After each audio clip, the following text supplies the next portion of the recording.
Here's the drum. There's no grooves in it. There's no groove on the edge. It's good. I can run that a good while yet. And there was a lot of thickness on the rivets still for the brake linings. So that's good. We're going to leave it. These nuts are what was on there. So if you look at this, there's that slot in the axle. The nut tightens down on there up against the bearing. Just tightens up against the bearing like that. And then this slides on, and that key right there goes in the slot. And this goes down, and you pound a couple of those tabs that direction. And then this one goes on, and you pry a couple of the tabs this direction. So you preload the bearing with this one. Get all your preload set and then back it off and do all that stuff. And then put this on. And then this one jams on it. Basically this washer and this nut hold this one in place after you get the preload set on there. Now a few years later they came out with these. It's got a nylock in there. You thread this on, preload it, and you pound this wedge into the slot, and it pounds into that nylock right there and locks it on there. Now, of course, the internet says, oh, use the old ones, only use the old ones. But I like these a lot better. And I don't know why you only use the old ones. If you hold these up next to each other, I don't know if I can get it to see, but the amount of threads inside this nut is virtually identical to the amount of threads inside both of those. And this is easier to deal with. It has this round socket with the rounded corners. So there's a little bit more clearance in between here and that side of that hub. It's a little easier to deal with in there. And then the wedge keeps it. Now, I've screwed these on before. These are hard to screw on. With this ratchet right here and this socket, you can barely screw this on. You can't really put any load on it. This isn't long enough. You have to use your big torque wrench or something longer to actually load this up. I doubt that one of these would come off even without the locking nut. Now the driver's side, the wheel's spinning this way, which is off, and so the bearing in there is turning like this. On the passenger side, it's the other way around. It'd be turning this tighter. I doubt this would ever come off the passenger side in a million years. And I doubt it would come off the driver's side, but they have these nuts in there, or these little locking wedges in there just in case. So I'm replacing these with this. So you don't need to get in there with a chisel and mess around with that. Just use this, use the wedge. If my wheel and hub comes off down the road, I'll never tell you guys. I'll just disappear. I spared you the pain of watching me wrestle that back up on there. Wouldn't have been fun to watch. Here's our new nut. We're going to thread that on there now.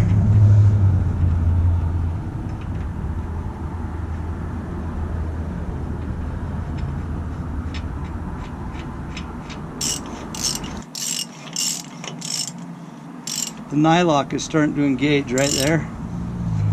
So we're not even close to down on the bearing and it's already getting hard to turn.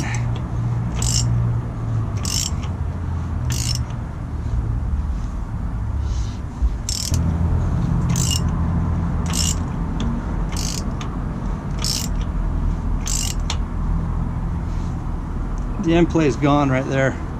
So this is down to the bearing now. Now we need to torque that up to 100 foot-pounds or so, 120 maybe. And turn this and then back it off about a quarter of a turn. And then that'll be good. Then I'll go get my torque wrench. I find these a little bit difficult to do, mainly because these skirts are in the way. But I got that torque wrench set about 60 or so. It's turning good right now. There's about 60.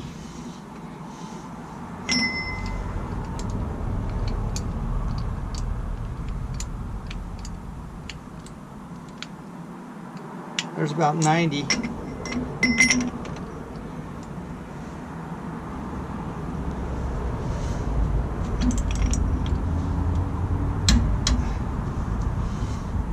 That's still turning smooth.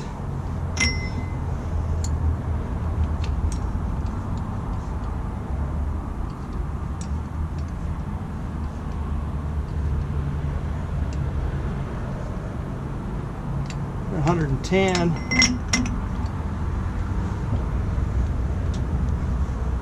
Still turning smooth. That's it. Still turns. What we've done there is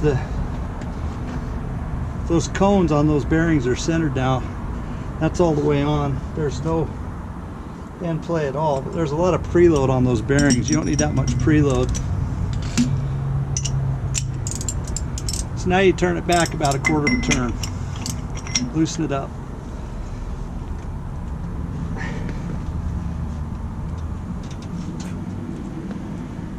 About right there. That's it.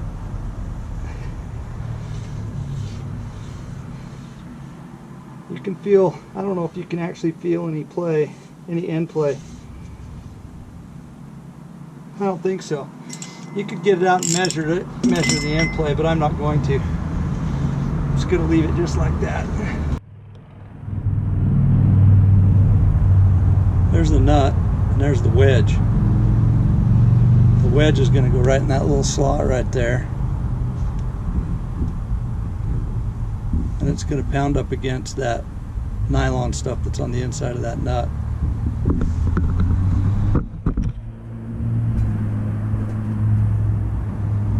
It's so bright out here I can't see what the thing is aiming at.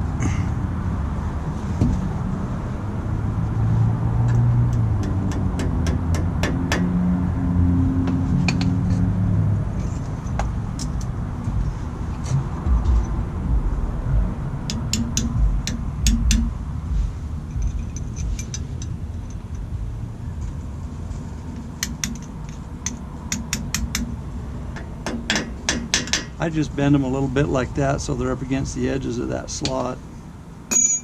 I doubt that nut can move. I doubt it would ever move. Now we're going to put the axle back in. So this is an experiment. I'm using Permatex, high torque Permatex, which I haven't used before. Seems a little stickier than the black stuff, which is what we always used in the past. Somewhere in between like Honda Bond and the black stuff. So these are two flat surfaces going together here. We care if it leaks around these studs and gets out the stud. It's not going to leak out, clear out to the edges.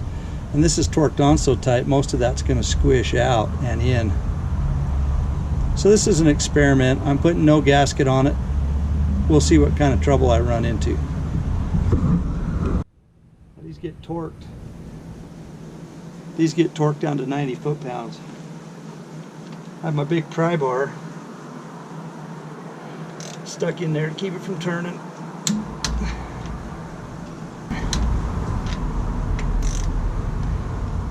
Alright, we're good. So if you look, you can see the stuff squeezing out. I do not believe it will leak. We'll see. Could be completely wrong. Be back here putting a gasket in it or something else.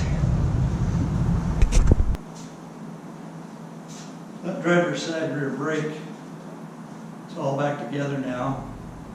We'll see how that sealer does. That's a bit of an experiment. I'm not worried about the 90 weight lubing the bearings. That's what it always does. I don't think they should have grease in there. It seems to be the prevailing opinion, I guess. It's my opinion. So the other side, the passenger side or the right side, I've had that apart. It's in the same condition. It has a new drum on it. Somebody put a new drum on over there. The brake linings are about the same. It did not have grease in the bearings on that side, just 90 weight. But something's wrong with the adjuster. After I put it back together, it adjusts, but the little clicking mechanism that keeps it from backing off isn't working. So I'm going to pull that axle out, pull that drum back off, and have a look and see what's wrong with that adjuster. Put that back together. Then I've got to change the 90 weight in the rear diff, and then the rear end will be ready to roll. Thanks for watching.